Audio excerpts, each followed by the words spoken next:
bantahan ke atas kertas penamaan calon yang dipamerkan. Bantahan boleh dikemukakan kepada pegawai pengurus secara bertulis sama ada menggunakan kertas catatan biasa atau borang SPR 713A yang disediakan. Sekian dimaklumkan. Sekian, terima kasih.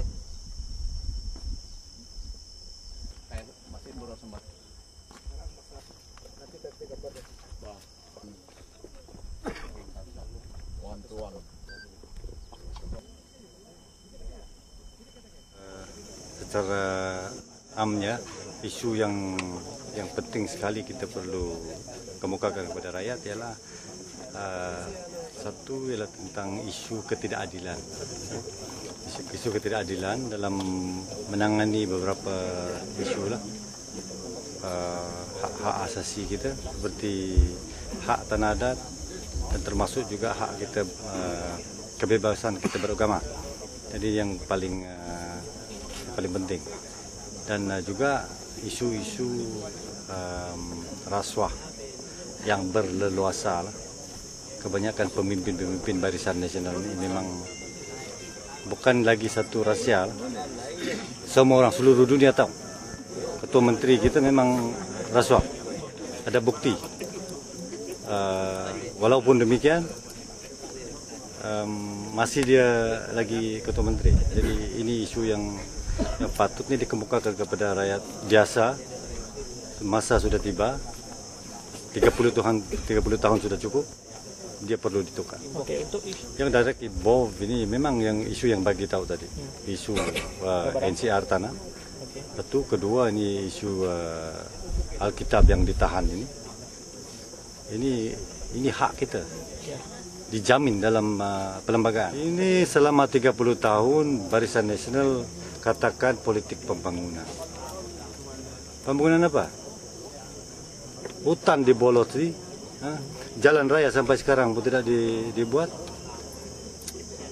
Ini bukannya nama pembangunan. Pembangunan yang kita masukkan pergi ke kampung bagi 10.000, bagi 20.000, ini bukan pembangunan. Ini selalu sudah jadi. Kita tak payah cerita. Ini tiap-tiap pilihan raya dia beli undi.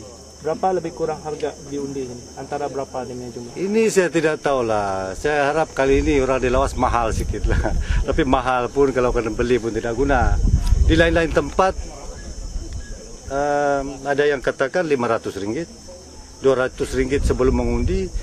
Kalau boleh bukti kita undi Barisan Nasional dia bagi balik 300. Ini berita yang kita terima di kawasan-kawasan yang di luar lah. Yang paling penting kita tidak sepatutnya takut menukar kerajaan.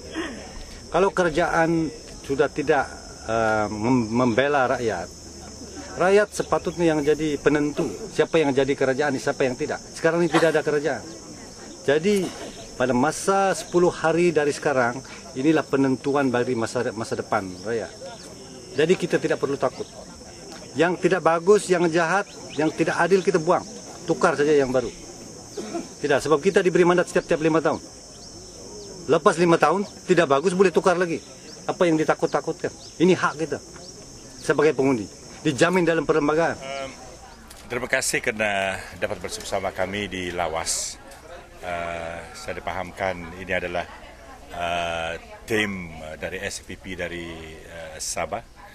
Dan juga bukan hanya SSCP yang dapat datang bersama-sama menyokong kami di Lawas, tetapi PKR cabang-cabang di Sabah pun dapat bersama-sama kami pada pagi ini. Bagi saya merasa bangga kerana satu persefahaman, satu persatuan di antara kita di Lawas, walaupun kawan-kawan kita ini adalah dari luar Lawas. Saya berpendapat bahawa ini adalah satu tanda-tanda di mana kita kita nak bersatu untuk mencabarkan atau melawan Barisan Nasional. Itu isu yang besar. Itulah gambaran yang besar yang kita nak tunjukkan kepada pengundi-pengundi atau rakyat kita di Sarawak. Walaupun kita dalam parti-parti yang lain, tetapi kita ingin fokus melawan Barisan Nasional. Di Sarawak kita sudah tahu bahawa inilah mesej kita. Mesej kita ialah untuk pengundi-pengundi di Sarawak. Kita sudah 48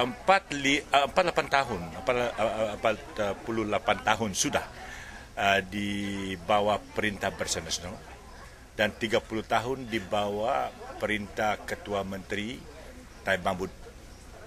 Dan soalannya bagi kita ialah apakah keuntungannya atau apakah bezanya kita sekarang ini dan dahulunya.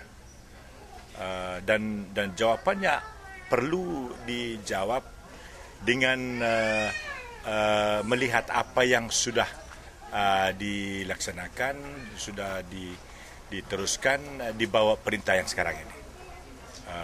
Isu yang hangat dan panas sekali itu tentang NCR, tanah adat.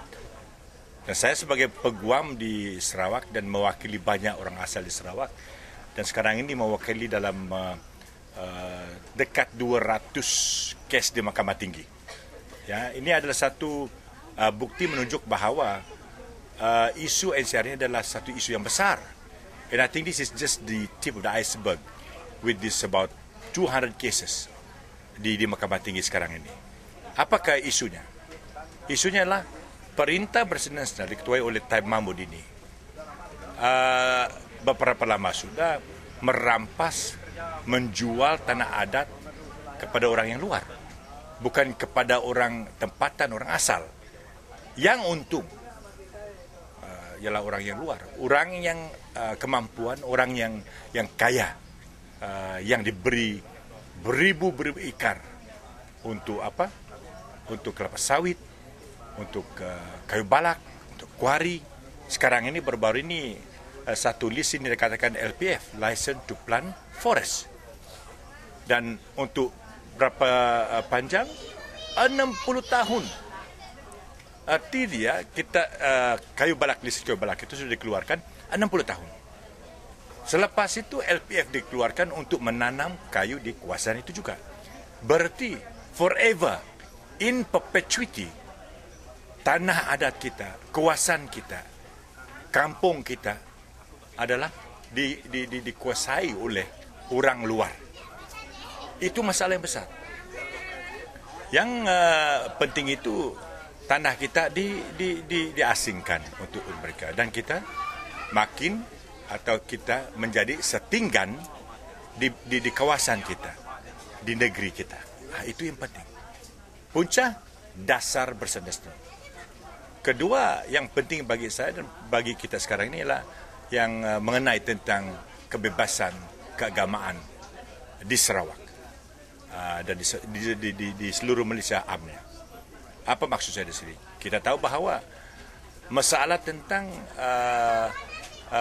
mengimportkan Alkitab ke Sarawak dan Malaysia menjadi satu isu yang besar. Ya, baru-baru ini kita ada 30,000 Alkitab ditahan. Ya, ditahan di Kuching Port. Dan sebab kena ada perkataan Allah di dalam Alkitab itu. Dan pemerintah mengatakan ini adalah satu isu yang mengancamkan keselamatan negara. And this is so ridiculous. So ridiculous a reason given by the government.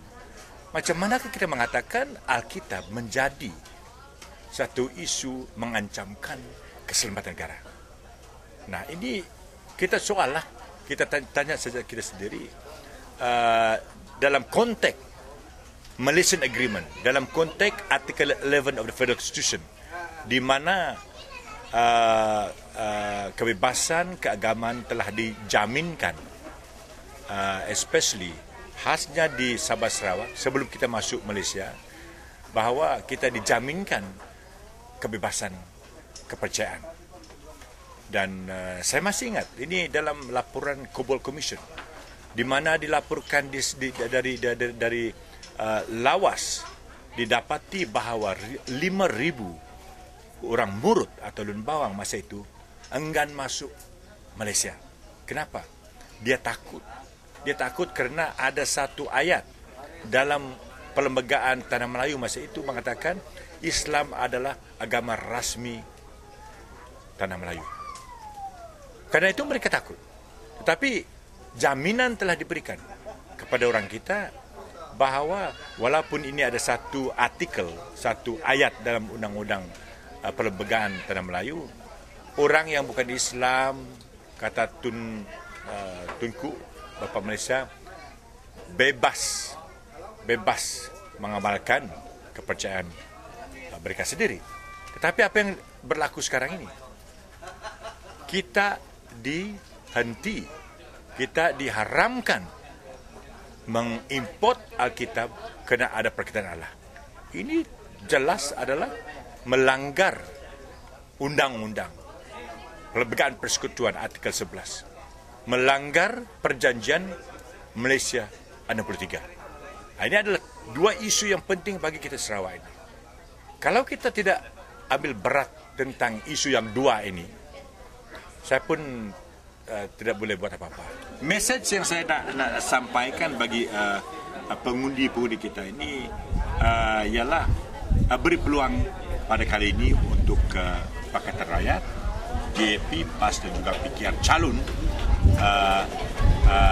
menjadi pemerintah dalam pilihan raya ini, dan di mana kita ada, mungkin kita kerja di luar Sarawak, mungkin Kuala Lumpur, dan luar dari kuasaan kita itu, saya merayu balik sekali ini, balik pergi mengundi, kerana kita mau kita pergi undi. Satu pun itu penting, dan kalau kita boleh balik, saya percaya ada besar harapan dalam perjalanan kali ini bahwa ada perubahan yang besar boleh menjadi sejarah di negeri Sarawak dalam perjalanan.